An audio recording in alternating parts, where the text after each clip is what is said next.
Hey, welcome to Fix It. Today, I will show you how to rearrange photos in Album on iPhone. Let's go! iPhone allows you to organize and curate your photo library the way you want. With the Photos app on iPhone, you can easily reorder individual photos as well as entire albums.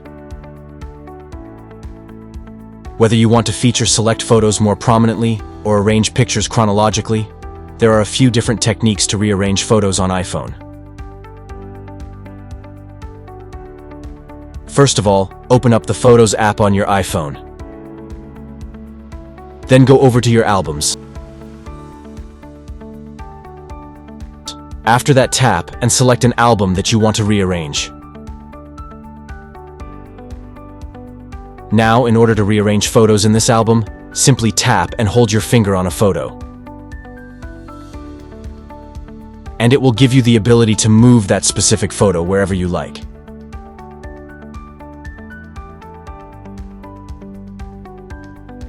Just let go of the screen to release it into that place, so you can do this to move and rearrange any photo you want.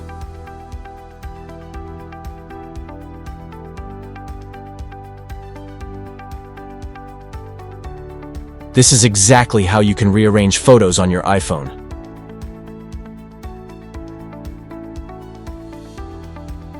Thanks for choosing Fix It again. Hopefully I fixed your problem today. Let me know in the comments if you have any questions about the video.